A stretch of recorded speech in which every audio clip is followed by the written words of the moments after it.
Hi, I'm Marty Nemko. It's surprising how much weight many employees give to whether the workplace has a ping pong table, an espresso machine, weekly massages, stock options, in house cafeteria with good food, a fridge stocked with Red Bull, and so on. Most employers offer those not to be nice, but because they yield more profit. Many employees will accept poor salary and benefits in excess of the cost of the aforementioned goodies. And often those goodies, while seeming for the employee's benefits, actually benefit the employer. Let's get specific. I'm going to talk about some overrated benefits. A ping pong table or foosball table, it may be there, but there's often subtle pressure to not play it except during normal breaks. And even then, playing is a visible way to appear like a slacker. Or the table, or so, I guess. So the table often sits unused. Yet, for the employer's small investment in that table, it's great PR for the company. For example, employees can brag to their friends and on the best places to work surveys that they work for one of those cool workplaces. In addition, because playing ping pong or foosball provides a bit of mild exercise without the employee having to leave the office, he or she quickly returns to the desk refreshed and with the additional brain power that accrues from the increased circulation and oxygenation. How about weekly massages? They also yield the employer benefit in excess of the cost. Only a small percentage of employees actually get the massage, yet all employees like the concept because, again, they can brag to their friends and to the surveyors about their cool job. Oh yeah, we can get a free massage every week. How about the free energy drinks and espresso machines? Well, they boost worker energy and focus at minimal cost to the employer. And when the company spends a couple of $100 on a fancy espresso machine rather than $20 Mr. Coffee, more people drink coffee, with that resultant increase in energy and focus. How about good food in the in-house cafeteria? On average, it means shorter lunch breaks because there's no travel time to and from lunch and more likelihood of employees taking it back to their desk or simply talking shop while eating lunch. How about the vaunted stock options? Especially from startups, stock options usually end up worth nothing because very few startups end up actually going public.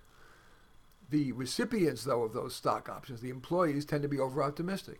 I mean, sure, if the company is already public and growing and the stock price has been rising and the company is offering you stock options at a strike price below the current price, sure. But otherwise, that is not a negotiation item that is worth going to the mat for. Now let's talk about benefits that matter more. First, your job description. Your happiness and your success on the job are mainly affected by the extent to which you are doing tasks that you're good at and enjoy. And sometimes your job description is cast in stone, but often it's cast in putty. You can massage it.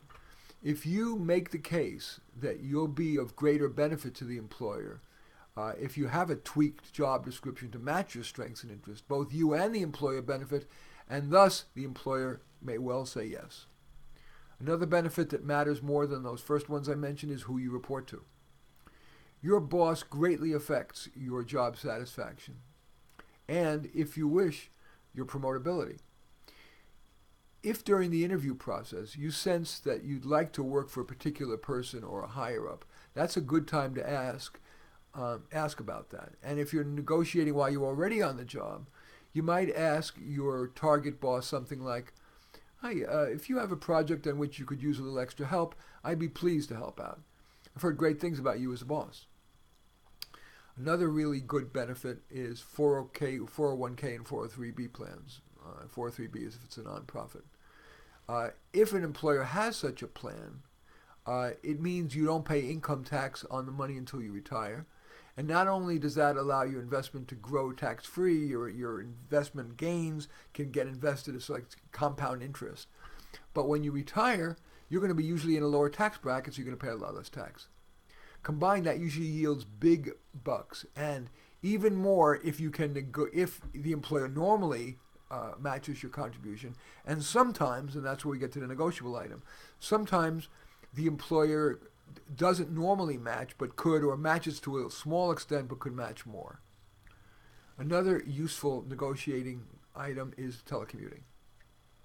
It can be dangerous to telecommute full-time because, out of sight, out of mind, but the option to telecommute for a day or two a week can save you some stressful, costly, time-consuming commuting, and especially if your job's in a cube farm, it can provide a work environment that's more conducive to getting your work done without your having to put in a lot of overtime, because, when you had all that noise, all that chattering, you can't even get that much done. You're ending up spending more time to try to get the same amount done.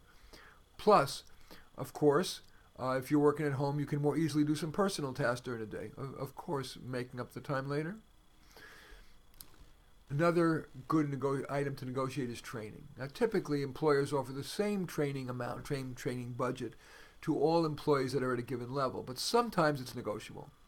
If so, you've got a good chance of getting extra training because the employer benefits from your getting it. Another good item to negotiate is when your next review will occur. Often, your first compensation review isn't for a year. And so if you negotiate for a review a few months instead of a year, that can yield an earlier pay boost, a promotion, or an improvement in your job description. That's a particularly good item to negotiate if the employer is not going to budge on salary in your current negotiation. You might say, for example, all right, I'll accept the current salary, but I know you'll be pleased with my work, so could I have an accelerated salary review in, say, 3 months, and if indeed you're happy with me, we can negotiate then? A final one I want to that's worth negotiating, of course, is pay. I left it for last, though, because the employer gets nothing in return, and often it's not that beneficial to you. Let's say you negotiate hard and you win, say, an extra $20,000. Unlike with an increased training budget or telecommuting, the employer gets nothing in exchange for paying you more. Worse, those additional dollars are taxed at your top rate. After federal income tax, state income tax, maybe local income tax, Social Security, Medicare, workers' compensation, after all those deductions, you'll probably lose half of what you negotiated so hard for. And I'm sure the government will thank you for all your negotiating efforts.